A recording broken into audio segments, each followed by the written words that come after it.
Hello and welcome. This might not be the backdrop you'd expect on a video about cycle touring, right? Anyway, not to worry, no cycling today, but I do want to talk about cycling. You might recognize me if you've seen some of our videos before. If not, let me introduce myself. My name is Daphne, and my husband Frank and I, who live in Canada, got into cycle touring somewhat late in life and have done several cycle tours in Europe now, clocking up over 7,000 kilometers. We have come to love this style of travel, and we absolutely love doing it in Europe. We've now done 4 different tours, varying in length from 3 to 8 weeks, and we've learned a ton along the way, a lot of it the hard way. So in this video, I thought I would share some of the stuff that Frank and I have learned along the way, and hopefully provide some useful tips for others. Plus, we'll also try and answer a lot of the questions that people ask on our videos. I'm going to touch on things like how we plan our tours, how we find and book our accommodations, flying with our bikes, and security of the bikes and gear while on tour, and a bunch of other cycle touring logistics. I'll also talk a little bit about how I film and edit videos because people have asked me about that. Anyway, stay tuned and hopefully you can learn from our mistakes and maybe pick up a few new tips for your next tour and find out what it is about cycling in Europe that we love.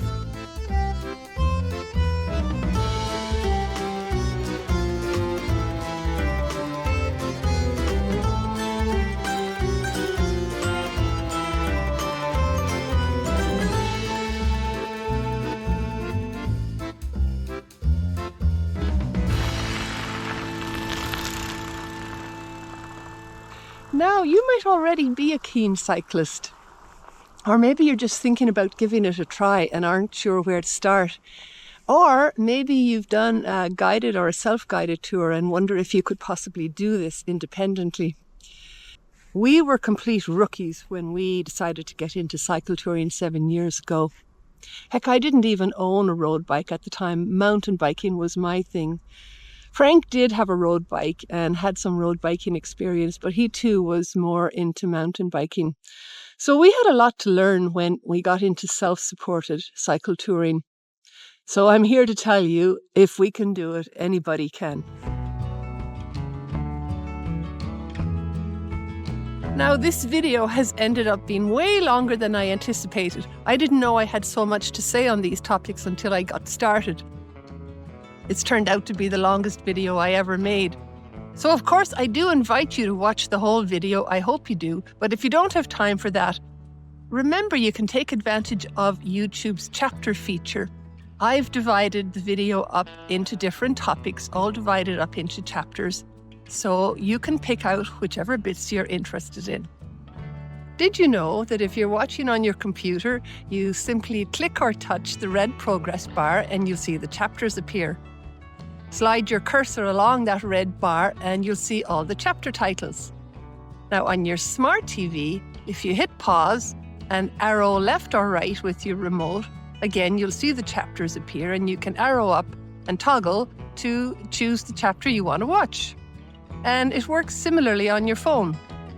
And the chapters are also all listed in the bottom of the video description. So that's another place to go if you want to look at a list of all the topics. Of course, when we speak about our biking experience, it's from the perspective of someone living outside of Europe, Canada in our case. And the 4 cycle tours we have done have taken us through parts of the Netherlands, Germany, France, Switzerland, Austria, Italy, and Greece. Our very first independent cycle tour in 2018, and ironically in some ways the most physically demanding tour because of the hilliness, was on the island of Crete in Greece. There we rode around 600 kilometers at a very leisurely pace over 3 weeks. Now, Crete might seem like an odd choice for a first bike tour, and in a way it was. This tour came about because we were just retired and in the most unfortunate predicament of having a whole month to pass in between 2 separate holidays with my family in the Greek islands. And because we had already decided we wanted to get into cycle touring, we thought, well, why not try it there? It was as good a place as any. So we bought the bikes and gear and spent 3 glorious weeks cycling and camping around Crete at the end of September and into October, which we absolutely loved. And we can tell you that Crete is a great place to ride at that time of year when most of the tourists have left and the roads are quiet and the weather is still great.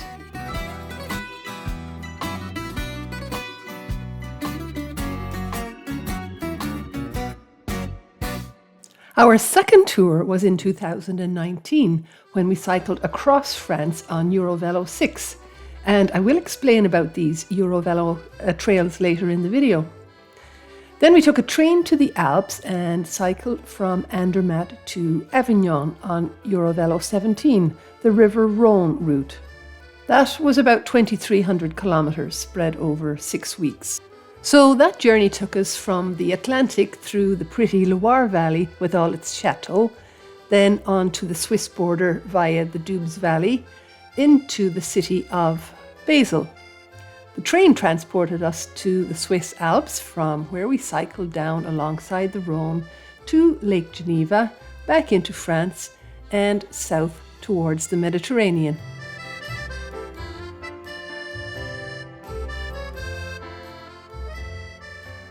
Our third tour, right after the pandemic in 2022, was what we call our North Sea to Adriatic tour. This took us from Amsterdam to a small place called Grado, east of Venice on the Adriatic Sea. We clocked up about 2,900 kilometers on that trip over about 5 weeks. This tour followed the Rhine River route, which is Eurovelo 15, as far as Lake Constance, then Eurovelo 6 along the Danube as far as Passau, and then south from there to Salzburg, where we joined the popular Alp-Adria cycle route, which took us on down to the Adriatic Sea. And for our fourth and most recent tour in 2024, we rode from Frankfurt to Venice via the Mainz-Radweg, Tauber-Radweg, and the Via Claudia Augusta route, plus part of Eurovelo 8 near the end to get to Venice, for a total distance of about 1,400 kilometers. Although similar to our previous tour, in that we visited parts of Germany, Austria and Italy again, the routes were quite different. And here you can see a comparison of the two routes.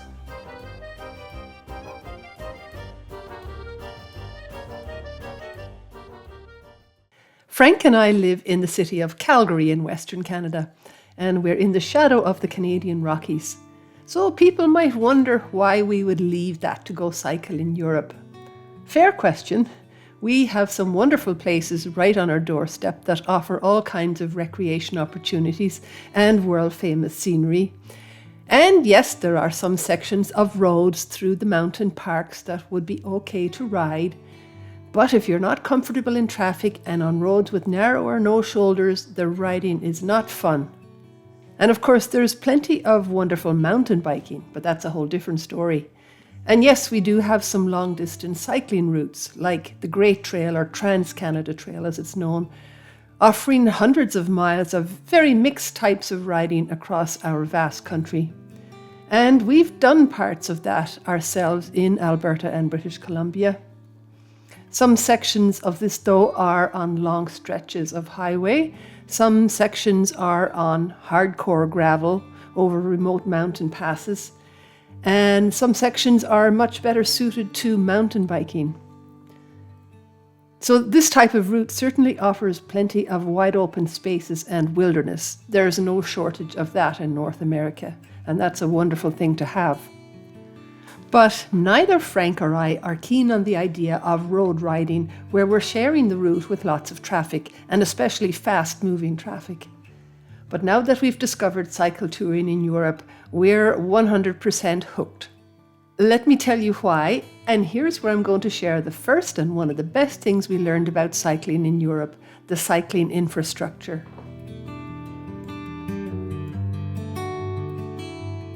There are so many routes you can cycle in Europe, many of them well documented and even waymarked or signposted. And many of these use dedicated cycle paths or very quiet country roads. So you can really travel long distances with no or very few sections where you're sharing busy roads with motorized traffic. And we don't have this kind of infrastructure in Canada. Our vast country is very sparsely populated with large distances between towns. So it's just not even realistic to build cycle paths connecting these spread out towns. And I'm pretty sure folks from Australia and the United States can relate to this as well. While yes, we do have some limited sections of bicycle pathways, it's not an extensive network and often does require some busy road riding to connect these sections up. Something I alluded to earlier were the Eurovelo cycling routes in Europe. Eurovelo is a vast network of cycle routes all across Europe, organised by the European Cyclist Federation to put together this extensive network of routes.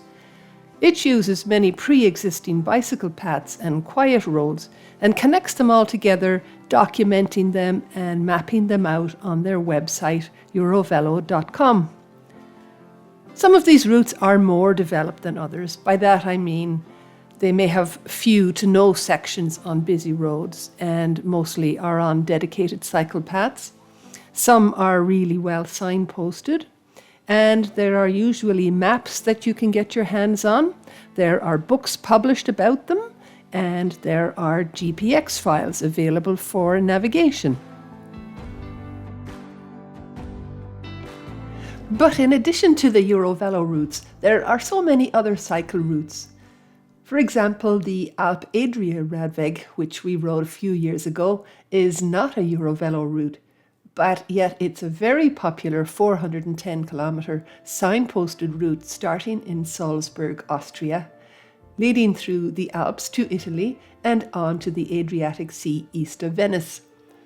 This route is almost entirely on either dedicated cycle paths or very quiet roads.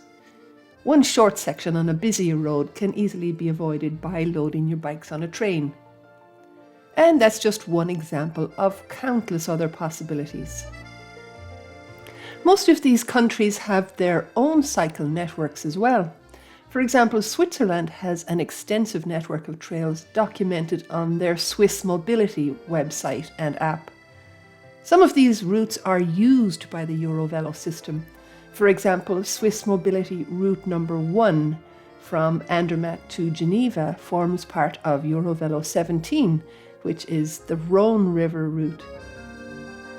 France has its own vast network of cycle routes and greenways, available on their Velo Tourism website.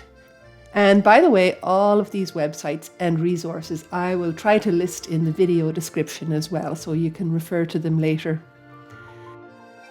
Germany and, of course, the Netherlands are crisscrossed by cycle paths and have excellent signage. The Czech Republic has an extensive network of cycle routes and paths. Now, coming up a bit later in the video, I am going to talk much more about navigation. On some of the more popular cycling routes, there are even shuttle services you can opt to take if you don't want to cycle the more difficult section or the high passes. When I say this, I'm thinking specifically about the Via Claudia Augusta cycle route, which we did in 2024. In the Austrian section, there are two highish, not really difficult passes that you have to climb on that route. And in both cases, in the peak summer months, you can put your bike on a shuttle and get driven up the pass, for a small fee, of course. And you might have to book it a bit ahead. But that shows the kind of demand there is on these routes and how well cyclists are provided for. We ended up taking one of those shuttles out of necessity last year due to a road being closed to cyclists because of construction, and it cost us €20 each.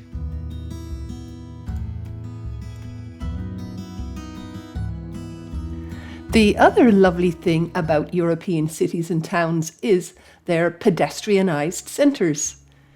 What a joy it is to cycle into a town and to be able to ride right through the historical centre, not having to negotiate traffic. Contrast that with my Canadian hometown of Calgary, a city of about 1.3 million.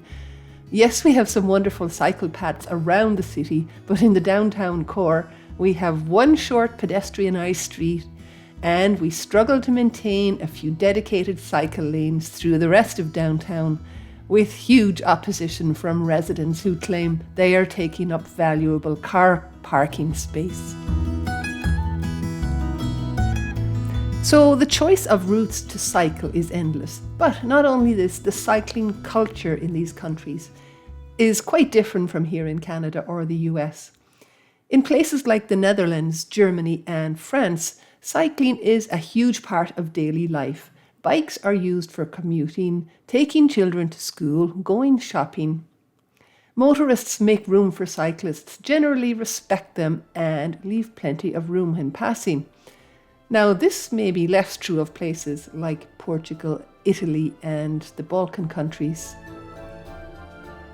So, quite apart from all these infrastructure pluses, the other great attraction in Europe for us is experiencing the different cultures. Food, wine, art, the varied landscapes, as well as the rich history with castles, ancient churches and wonderful architecture everywhere you turn. All of these things are what keep bringing us back to explore more of Europe.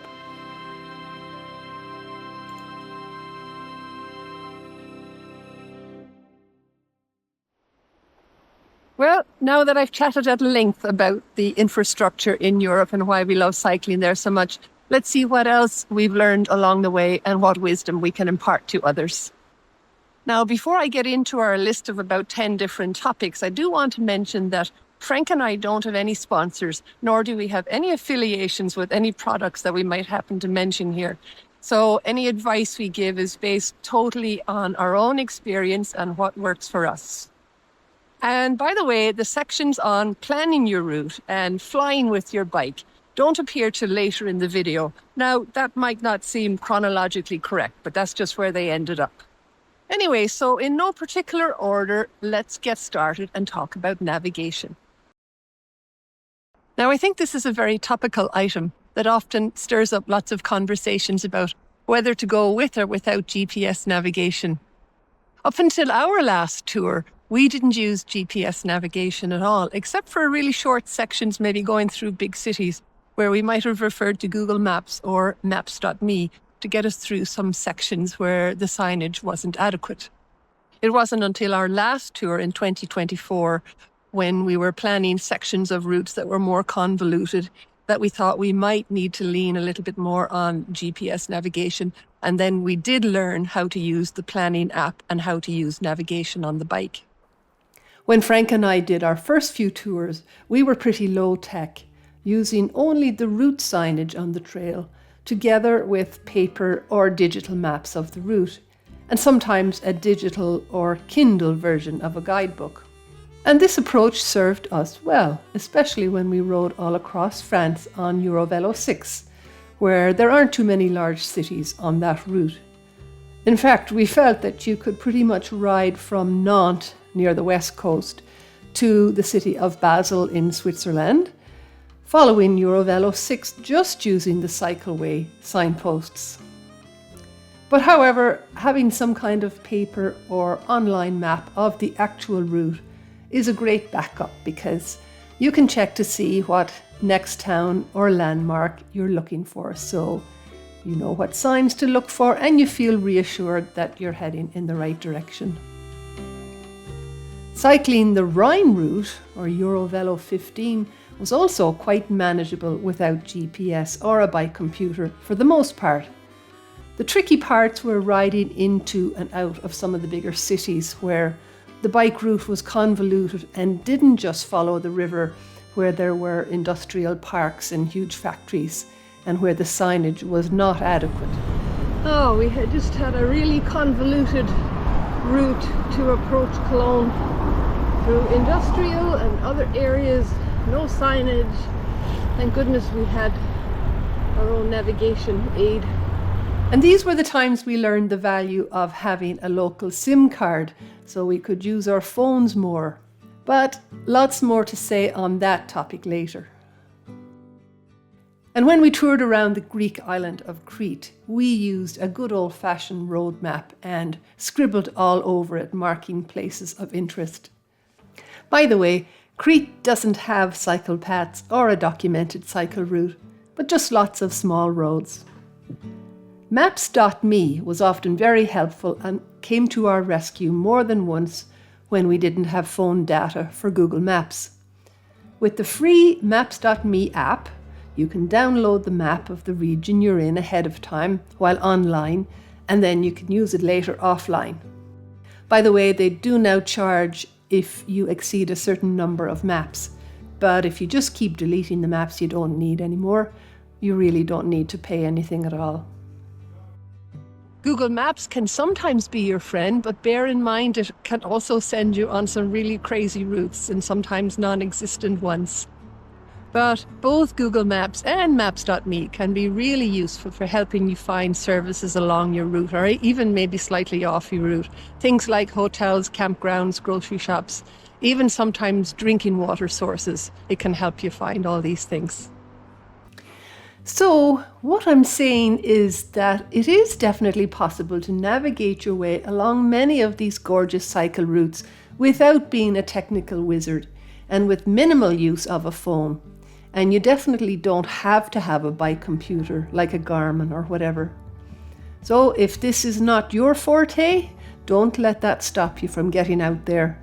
Just choose a popular route with good signage, and you can supplement that with a paper or digital map of the route, and you will be fine. I will list the guidebooks and maps that Frank and I used for all our routes in the video description, but Bikeline and Cicerone are two companies that put out all kinds of route maps and guides on all these various cycling routes. Something important about cycle route signage is that you do need to be aware of the local name of each trail.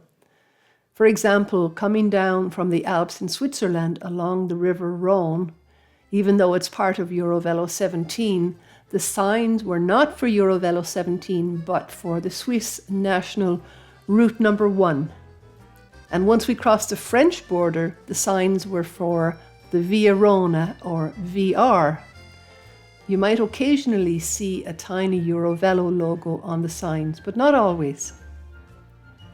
On the Ciclovia Alp Adria Radweg, the Austrian part had plenty of good CAAR signage, but on the Italian section, you would see signs for FVG1, the local Italian name for the route. Now, on the other hand, if you are a user of GPS technology, having a GPS route either on your phone or a dedicated navigation device can make getting around much easier, as you don't have to stop to puzzle over a map or search for signposts. No. No. Okay. That's better. Okay. Thank you, Kamut. And these apps can give you lots of great information, like the surfaces of the trail, whether it's a dedicated cycleway, an asphalt or gravel trail, how much of the route is on a main road, etc., as well as the elevation profiles. And we have started to use Komoot for route planning and navigation, but there are many other apps out there, and everyone has their favorites. And I will list some of them here.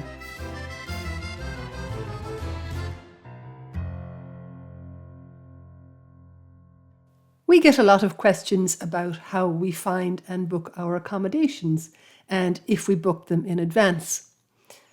We have always pre-booked a hotel or campground for our first night in Europe, when we know we'll be jet-lagged and tired and have enough to deal with just getting the bikes assembled. But apart from that first night, we don't pre-book anything.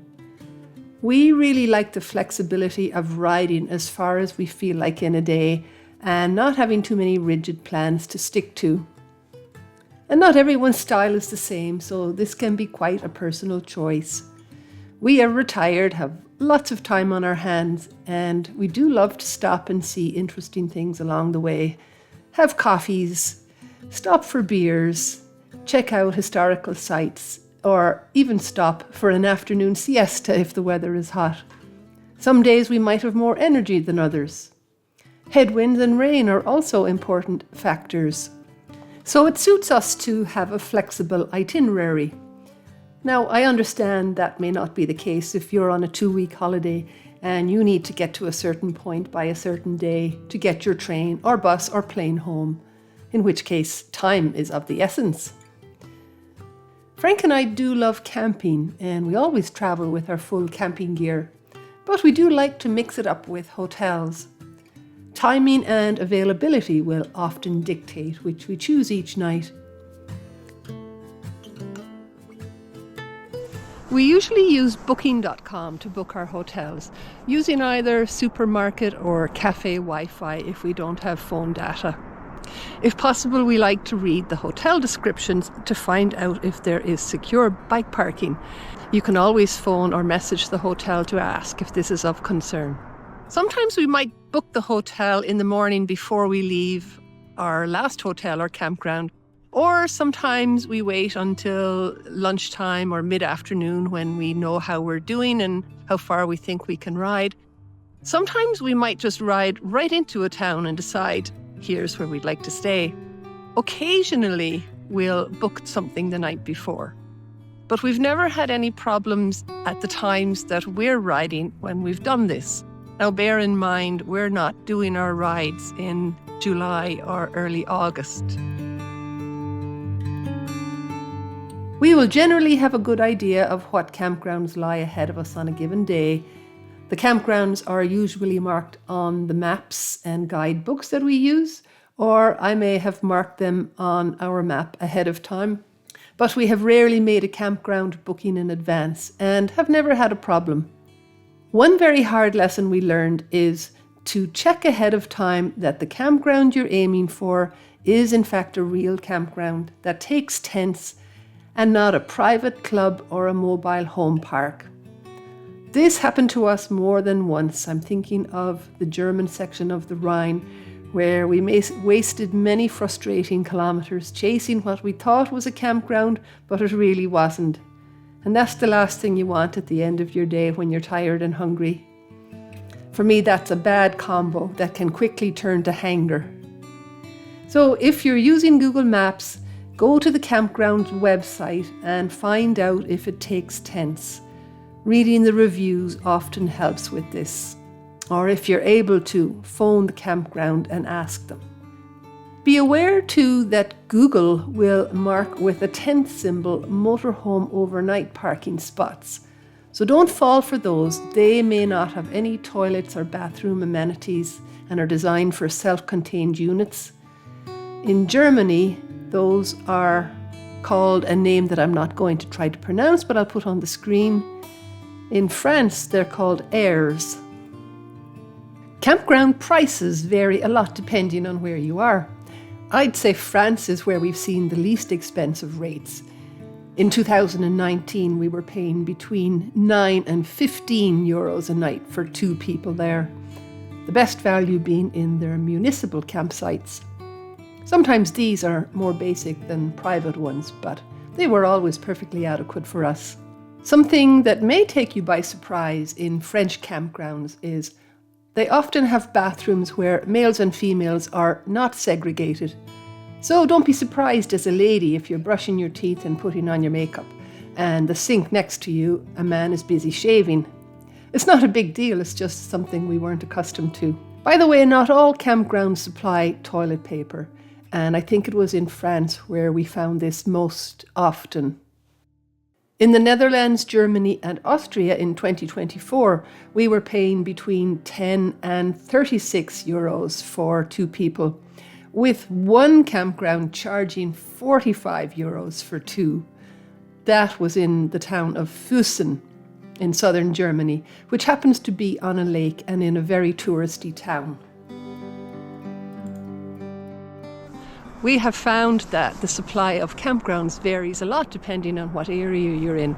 In the popular tourism areas, like along the Loire River, there's a plentiful supply of campgrounds, and the same along the Doubs River in France. And there's a fair number along the sections of the Danube that we have ridden, which is from Tuttlingen near the source to Passau in Germany. Along the Alp Adria, there are quite a few campgrounds in the Austrian section, but as soon as you cross the border into the Italian section, they're few and far between. It wasn't easy finding camping along the industrial part of the Rhine around Wesel and Duisburg, but then again, that's not really surprising. Something we've heard about but haven't needed to use yet for finding bike-friendly hotels is Bet und Bike. This is an organisation that lists and maps on their website accommodations that are certified bicycle-friendly hotels, guest houses, pensions and campgrounds. Airbnbs would also be an option. There are also other hosting organisations like Warm Showers and Welcome to My Garden, which you could also explore. Wild camping or stealth camping isn't something we've done much of in Europe. We have done it a couple of times. We love our proper showers at the end of the day, and Frank especially loves to wake up his body with a very hot shower in the morning.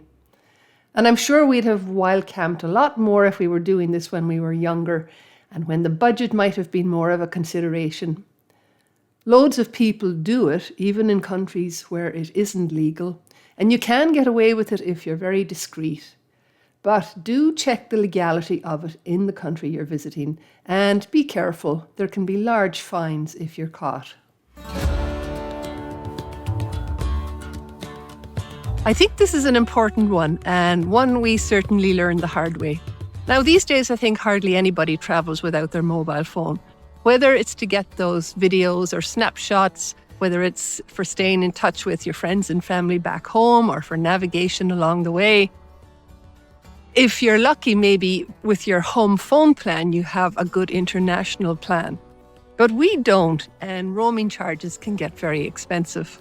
But our experience tells us that we'll never cycle tour again without the ability to use our phones on the fly, with both data and the ability to make phone calls. Turns out this is particularly important if you're like us and you make your hotel bookings during the day, sort of on the fly and last minute. On our 2022 tour, when we were riding from the North Sea to the Adriatic, going through 7 different countries, we chose not to get SIM cards, thinking that they wouldn't work in every country and that it would be a hassle to have to get different ones all along the way.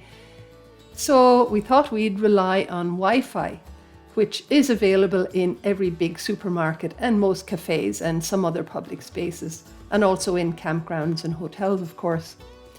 That being said, the Wi-Fi isn't always great in campgrounds or may only work right beside the office. And by the way, I'm pretty sure that nowadays SIM cards will work in all those countries. I think there's now some agreement within the Eurozone.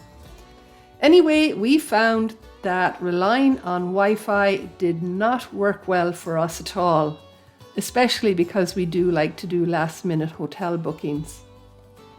Remember that in today's world, many hotels do not have staffed receptions, and often after making the initial booking, later in the day you'll receive further instructions from the hotel, sometimes requiring you to submit a copy of your passport, fill out some info, and in some cases photo of yourselves. So we were caught out more than once when we ended up having a lot of trouble accessing our hotel when we'd arrived tired, like what happened to us in Germany, all because we weren't online during the day while riding and didn't receive the important follow-up messages. And if you want a laugh, you can watch this drama unfold in episode 5 of our North Sea to Adriatic video series, right at the end of the video, around the 29th minute. After arriving at our hotel in a small village near Ulm, it took an hour and a half of trying to get in touch with the nice hotel that didn't have a reception, and struggling with filling out forms in German only and submitting passport photos online, all using roaming phone service, before finally at 9 p.m. getting a PIN code to access our room. You don't want to go through that. Last year, when we arrived at our hotel in Hanau near Frankfurt Airport on our first night after leaving the airport, even though this one was booked well in advance, the hotel door was locked when we arrived at 6 o'clock and no instructions on how to get in. And we're just trying to find our way into the reception. Not having much luck at the moment. We were glad that on this occasion, now being much wiser, we did have a SIM card, and not just with data, but also phone call options. So we could phone the hotel owners and were given a PIN code to open a lockbox to get our key. Not all establishments may be WhatsApp users, so that's why when we get a phone plan now, we like to make sure we also have the ability to make actual phone calls. Physical SIM cards can generally be purchased at airports when you arrive at your destination country, or any phone provider shops. The other great option is eSIMs. This is an electronic form of a SIM card. The advantage of this is you can purchase it online ahead of time and then just simply initiate it when you get to your destination country. This is what we used on our tour from Frankfurt to Venice last year, and it worked wonderfully. Now, we happen to use a company called Airalo, but there's lots of different companies out there. The package we purchased included not just data, but texts and phone calls as well. So this forced us to get a global plan, which is a little bit more expensive than the regular regional plan. Of course, when you use a SIM card, you will be given a different phone number, so don't forget to share that with your friends and family. And on your phone, you still always have the ability to flip back to your home SIM card in case you have any need to access that home phone number while you're traveling. So if you want our advice, we feel there's nothing like the convenience of having phone data, no matter where you are at all times, so that you can make those campground or hotel phone calls on the fly. You can phone ahead to check if the campground you're heading for is a real one and not just a mobile home park, and you can save yourself some unnecessary miles. It's also great if you're traveling with somebody else or with a friend or group of friends, so that you can stay connected and not lose each other, or for planning when you're going to meet up again.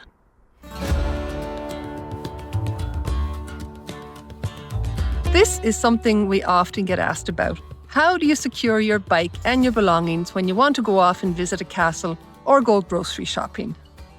Of course, this is a lot easier to manage if there are two of you, and much more difficult when you're traveling solo.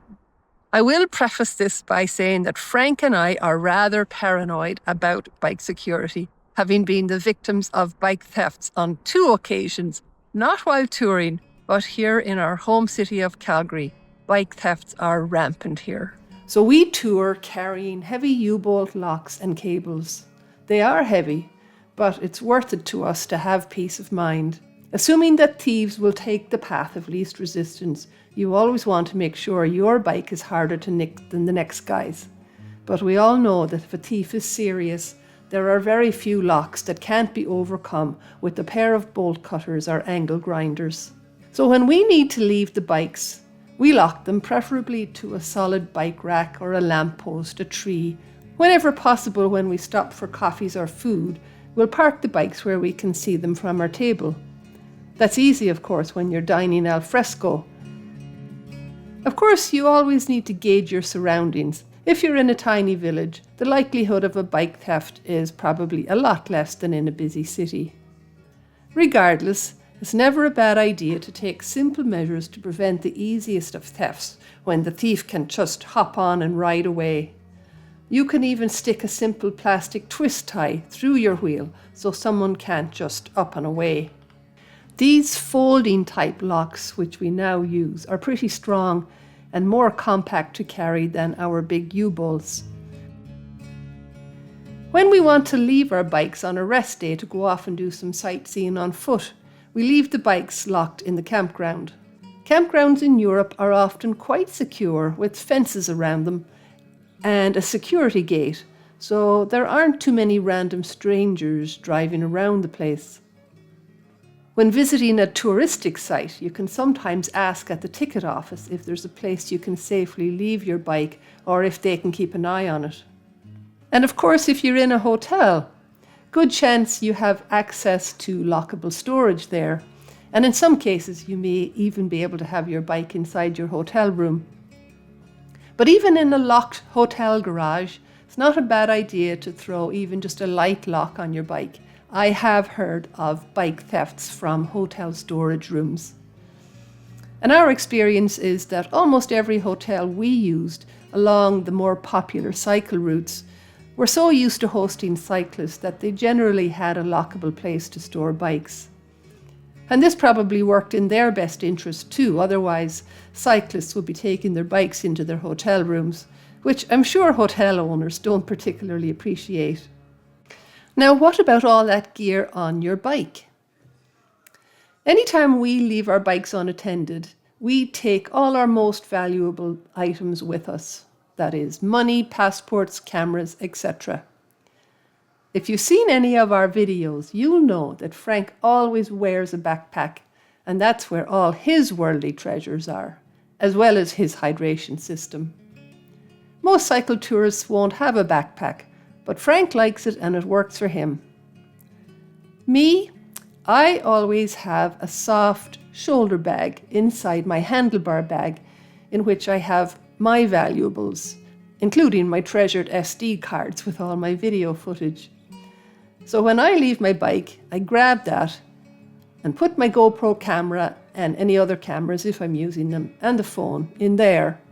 So that's what I'll have with me while shopping or whatever, anytime I leave the bike. Lots of people will use their handlebar bag for this purpose, detaching it from the bike and carrying it with them. And actually my handlebar bag comes with a shoulder strap, and I could do that too, but mine's just a little bit tricky to remove, and it's also a bit on the bulky side. So the shoulder bag thing works really well for me. Leaving all the other stuff that's in your panniers while you go off to see a site is often just a chance you have to take. We do take one more additional precaution though. We use these lightweight cable locks to link through the handles of our panniers and secure them to the bike rack. At least this prevents someone from just lifting the whole panniers off the bike and walking away with them. And if we're leaving our tent and bikes at a campground to go off to a restaurant or whatever, we just try to be careful not to leave any real valuables in the tent, and we put our expensive chairs inside the tent. In other words, just lowering the visible temptations for a potential thief. If you're staying in hotels, of course, you won't have much problem getting all your devices charged up every night. If, like us, you're coming from outside of Europe, you just need to remember to have the necessary plug adapters to use with the electrical outlets. For phones, bike computers and camera batteries, you won't need a voltage transformer, just the plug adapters. And it does help to have one of these multi-USB adapters to charge multiple items, as electrical outlets might be limited. We usually have a couple of phones, GoPro batteries, power banks, and occasionally our bike lights. We each carry a power bank for topping up our phones during the day when we're on the bike. These, of course, have to be carried in your carry-on luggage when you fly. Mine is only 30 watt hours, but that seems to be perfectly adequate for me. Anything over 100 watt hours, you do need to check with your airline, as you might need special permission. And these power banks are really handy for topping up your devices when you're in your tent at night when you're camping. Speaking of camping, something to be aware of. A lot of people do leave their phones to charge unattended in the bathrooms. And thefts do happen. Phones are stolen sometimes in campgrounds. So it's much better if you can just to charge up your power bank in the bathroom and then use that in your tent to charge up your devices. It's much easier to replace a battery pack than to replace your mobile phone. But even better if you can charge up all your devices right at your campsite. In some campsites, you do have to pay a little bit more for a site with power, but it can definitely be very convenient. If you do have power at your site, there won't always be a regular type of electrical outlet that you can plug into, which is a real drag. There may only be the type for motorhomes. We learned this early on, so we purchased this cable adapter, which we now carry in our camping kit. I can't quite remember where we bought ours, somewhere in Europe, maybe it was a Decathlon shop. It's a 32 amp to 16 amp plug adapter, and I have found them on the European Amazon sites as well, and they will ship to Canada. Sometimes campgrounds will rent these out to you.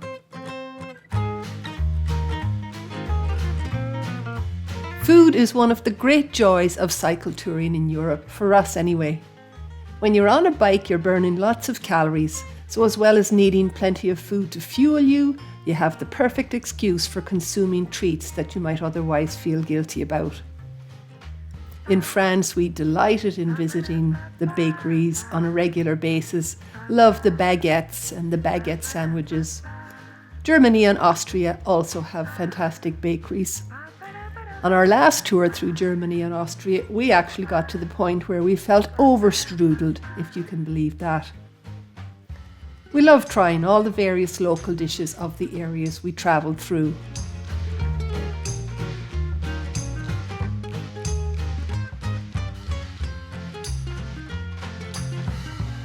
We're also not averse to stopping to try different beers along the way. Something we loved particularly in France is that in the campgrounds you can order your croissants, pain au chocolat or bread the night before, and it'll be delivered to the campground for you in the morning. What's not to like about that? Something to keep in mind in France and in some of the other countries too is that a lot of the shops and cafes are closed on Sundays, and they may also be closed for extended lunch breaks during the week. So make sure that you do some extra shopping on Saturday just to be prepared. This may very well come to you as a surprise if you come from North America, as we do, where everything is open 7 days a week. Eating dinner out on a long tour can get really expensive, but we did find that in both France and Switzerland, sometimes you can get really good deals at lunchtime if you go for le plat du jour. We remember a couple of fine 3-course meals we had in both France and Switzerland that came complete with wine, and it only cost between 14 and 18 euros. So that is very good value. The only disadvantage is it's really hard to get on the bike and get in some productive miles after that, especially if you've had wine. So we don't do that very often. For lunches, we would quite often just pick up some fresh bread, cheese, tomatoes and cucumber and cold meats or pre-prepared salads and have a picnic lunch along the route. Campgrounds sometimes have restaurants, but not always.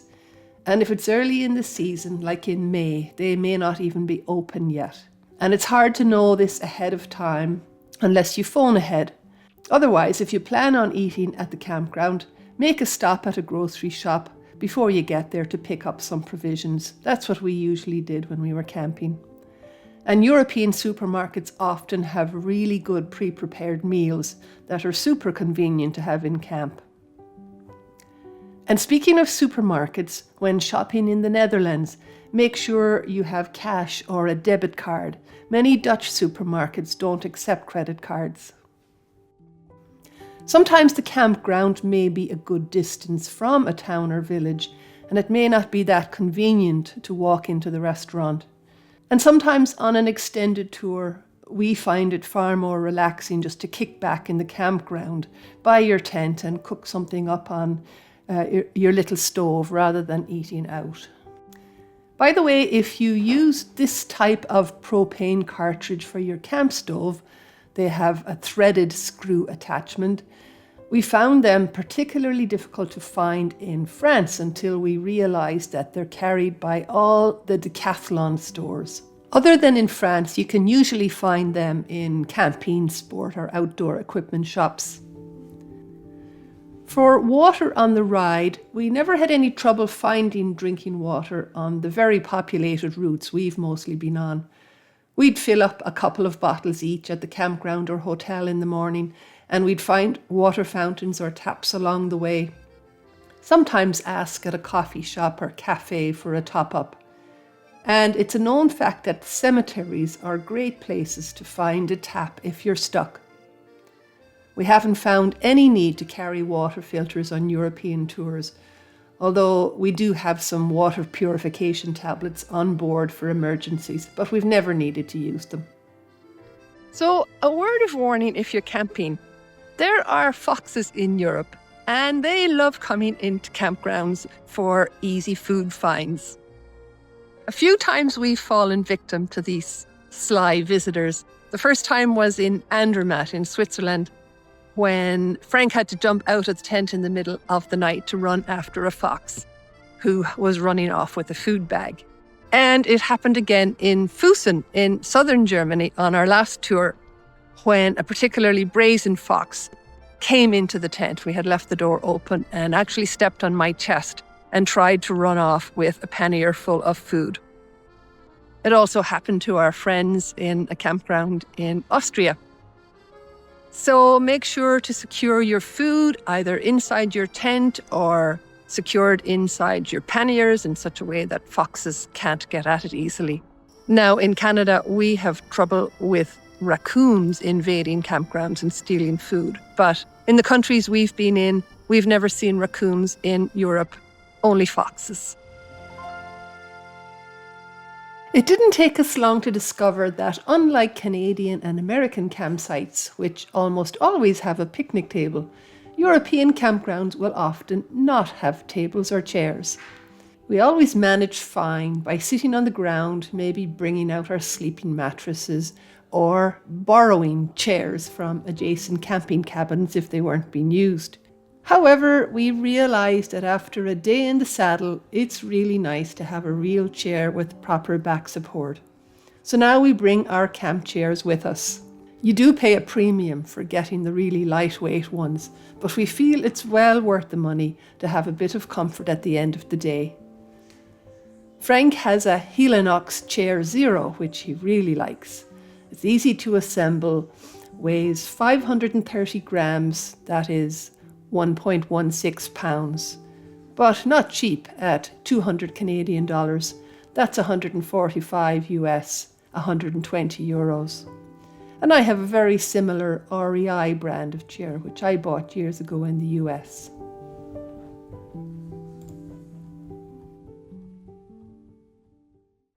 Planning a bike tour is probably going to look a little bit different for everybody. Some people like to plan everything down to the last detail. Others like to kind of just show up and wing it and have a rough idea of what they're going to do and be surprised by the sights along the way. So everybody should do their tour their own way. There's no problem with that. Frank and I like to have lots of information before we go, but then leave lots of room for flexibility from day to day. Choosing a route, or at least deciding on the starting point, is your very first step. If you choose to do one of the Eurovelo routes, then that website is a great place to start. And YouTube has tons of videos on cycle touring in Europe. There are also many helpful discussion groups on Facebook for bicycle travellers. There's even one specifically for Eurovelo cycling. And this community of cyclists can provide a lot of very valuable information. A big consideration is how you will travel to the start of your ride and where you want to end up. Do you want to do a circular route or a point-to-point route? Trains can often be used to get to your start point and at the end to link you with your onward travel. On many routes, trains can also be used along your ride if you want to fast forward or skip certain sections. Bear in mind, though, that depending on the country and route, reservations may need to be made in advance for you and your bike. And on some popular routes, there are bus transportation services that can take you back from the end of your ride. For example, there's a bus service from Lake Garda to Munich, which our friend used once she finished her ride on a section of the Via Claudia Augusta and needed to get back to the airport in Munich. You will, of course, have to decide if you want to assemble your bike at the airport or simply taxi yourself and your boxed bike to your hotel or hostel and assemble it there at your leisure.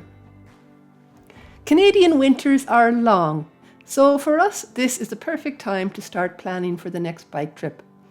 I actually enjoy the research and planning, so Frank is happy to leave a lot of that to me. But we do like to have plenty of information before we set off, yet still leaving the day-to-day schedule wide open. So let's take our last tour of 2024 as an example of our planning process. We had somehow heard about the Via Claudia Augusta cycle route, probably from watching a YouTube video, I can't even remember. But Frank and I loved the sound of it because of its history and its connection with the old Roman road, not to mention the beautiful scenery that it would take us through. This is not a Eurovelo route, but one that seems to be pretty popular, certainly the section as far south as Lake Garda. So once we decided we wanted to ride it, we set about finding out more about it and how we could get ourselves there. We were already familiar with the Bike Line series of cycle guidebooks, so we ordered the Via Claudia Augusta Bike Line Guide. And like many in this series, this one is not available in English, only in German, which we don't speak at all, by the way. But nevertheless, the detailed maps are really helpful for planning and route finding along the way. These map books have their map key in English, French, and German, and they show all the campgrounds as well as points of interest, and they provide all the distances between towns as well as elevation profiles for the various sections, which is all invaluable for estimating how much time we should be budgeting to ride the whole route. The next thing we had to do was figure out which airports we should fly in and out of, and how we would get to the beginning of the route, which officially starts at the Danube River in Donauwörth. One of the considerations for us is to try to choose a flight route that has as few connections as possible. Not so easy when you're flying from Western Canada. But we figured the fewer flight connections, the better the chance of our bikes arriving with us, and of there being less handling of the bike boxes and hopefully greater likelihood of them arriving undamaged. Munich would have been the closest airport, but would have required 3 different flights.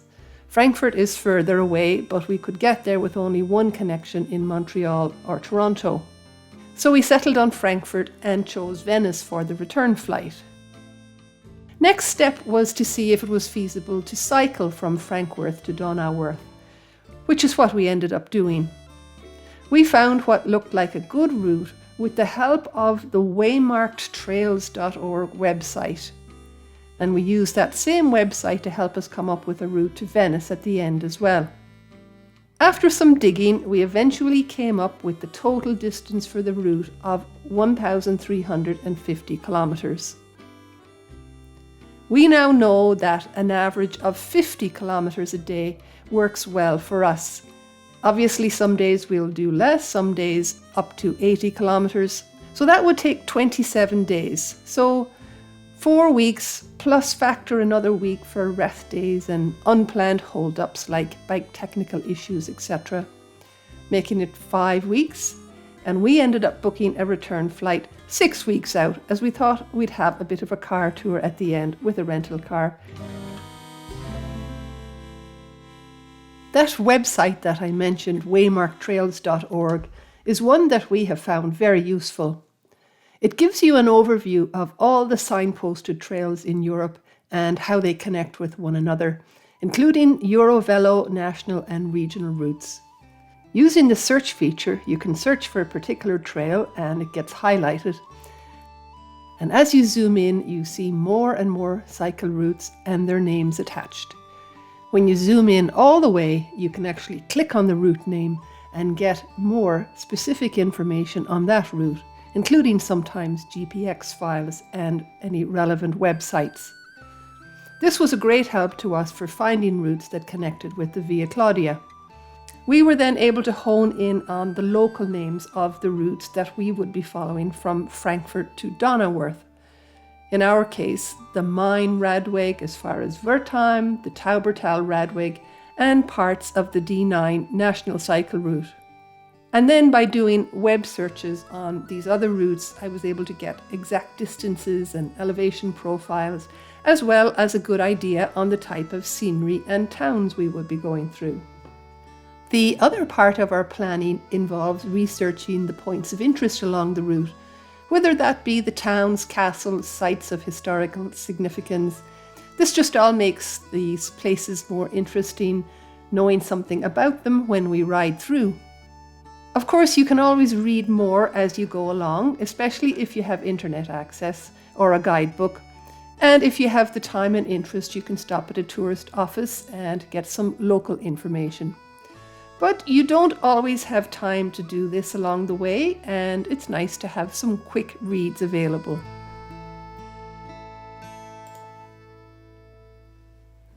Our favourite time of year for cycle touring in Europe is May and June, because of the long days, which is great especially when you're camping. Also, it's easy to find accommodations. Late August, September and early October is when we did the Via Claudia Augusta tour in 2024. And this was great, but note that by September it was getting dark at 8:30, so we didn't enjoy that as well when we were camping. We like to avoid July and August because of the heat and it being the busy time for tourism in Europe. That being said, we still had many days over 30 Celsius on our tours. That's 86 degrees Fahrenheit. What do you think the temperature is, Frank? 24. Yikes, 34? But in early May, when we started our ride across France, we had some pretty chilly days. So it seems to us that no matter when you go, you always have to be prepared for a wide range of weather conditions.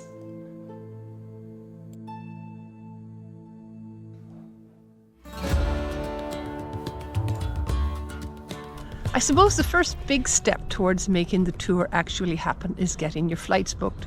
As soon as we do that, we phone the airline and reserve spots for our bikes.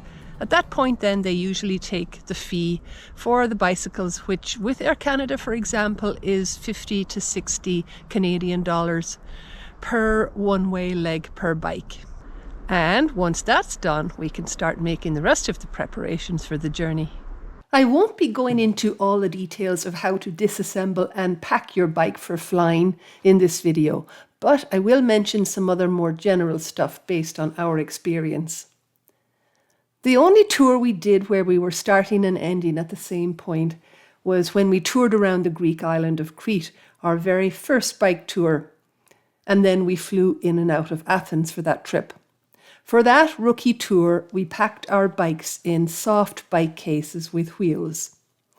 Now that was the one and only time we used those bags. Hard and soft cases are okay if you are doing a round-trip tour and have good arrangements for storing your bags at your hotel or maybe with a warm showers host.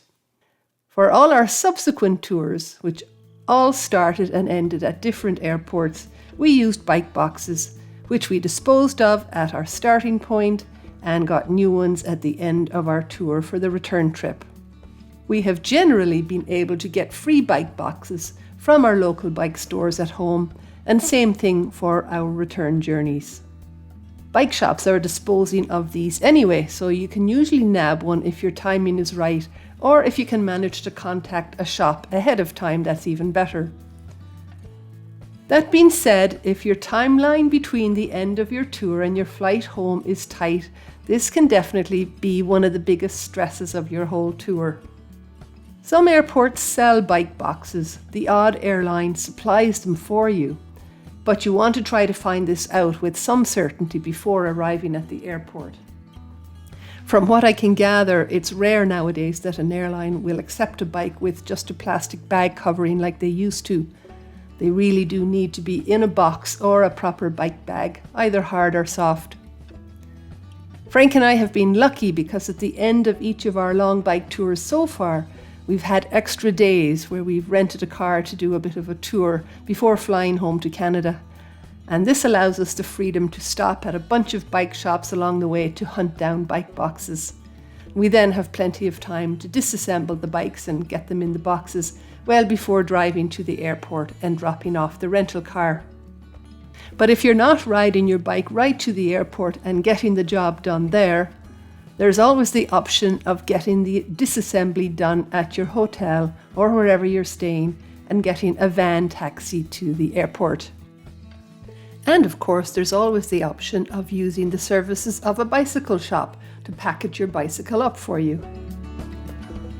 Something very annoying happens at our home airport of Calgary.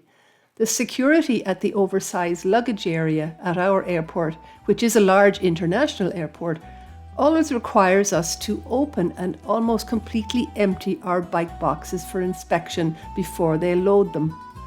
The first time this happened was very disconcerting. Frank, of course, had taken great pains to pack the bikes really well, with padding to protect different bits, like you do. But everything had to come out while he inspected each piece and did the swab test for drugs. We then had to repack everything ourselves. They didn't help. Maybe Frank and I just look really suspicious, I don't know. Anyway, I haven't heard of any other airport doing this, and it has not happened to us on any of our return journeys, which have been from Athens, Lyon, and twice from Venice. So since then, we go prepared to our airport, just taping the boxes up very lightly, expecting we'll have to open them. We go prepared with our packing tape and a pair of small scissors. And when we get the item all sealed up, we just tape the scissors to the inside of the box, just inside one of the carrying handle openings, since we can't take it with us into the cabin. And that way, when we arrive at the other end, we can just pull that scissors out and it makes the unpacking at the airport that bit easier. We do put a lot of the bike-related stuff like empty panniers, handlebar bag, pump, bicycle toolkit, helmets, etc. in the box with the bike. The airlines we use generally stipulate that only bike-related stuff should go in the bike box, so we haven't risked putting other stuff like camping equipment in there. You do need to check the weight limit and maximum dimensions with your airline. As for the rest of our luggage, we each pack our stuff in a cardboard box. In there goes all the camping gear and clothes, and this will go on as our regular checked luggage, so the weight limit is 23 kilograms. We'll dispose of those boxes when we arrive at our destination and get new ones for the return journey. On one trip, I did buy a very cheap duffel bag for the return journey, but usually it's not too hard to scrounge boxes from supermarkets or hardware shops. Frank takes his small backpack as his carry-on, and I use either a dry bag or one of the panniers as carry-on, where I put all my electronics, power banks, etc. We've seen now how battered the boxes can get during transportation, so we recommend not leaving any small loose items in your bike box, as they may well fall out through the holes and tears in your box. Wrap those kind of small items up in bubble wrap or plastic and tape them to something else.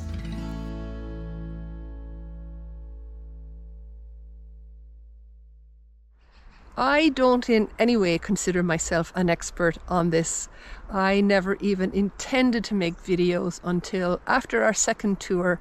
I decided I would like to put together my photos and video clips into a form that friends and family could enjoy and that we'd have for ourselves. However, with this suggestion from a friend that sharing it on YouTube would be a good idea, then it developed into my YouTube channel. I have no formal training in photography, videography, or editing, and I'm very much learning as I go. My filming setup is very simple. I now mostly use a GoPro camera. Mine is the Hero 10. The latest model is the Hero 13. And I find this is a great camera for me, especially because of its excellent stabilization feature. I mostly do handheld shooting, and this feature makes the footage look very smooth. It takes care of any camera shake beautifully. This foam cover is a little add-on. It's called a wind slayer, and this is for wind noise reduction. It's very effective, especially while you're in motion on the bike. And I carry a few extra batteries, for which I have a special charger, as well as a good supply of SD cards. So all of my footage taken on the bike is with the GoPro. Most of the time it's on a small extendable tripod handle, which I use with one hand while the other hand is on the handlebar. Frank's always terrified that I'm going to crash. I hold it up in front of me and I also pan it to the sides to vary the view. Sometimes I'll point it behind my shoulder to catch Frank if he's riding behind me, or if there's something else interesting going on behind me. The trick is to try to pan slowly. Anything fast will make the viewer dizzy. And of course, the dizzy bits can be edited out. To keep things interesting, I do try to include some ride-by shots. For these, I'll set the GoPro up on the road, on a wall or fence. Or I may use another different type of gorilla tripod, which I can hang from a branch or a vine when you're in wine country. You just always have to remember to go back to get your camera, and you have to remember where you left it.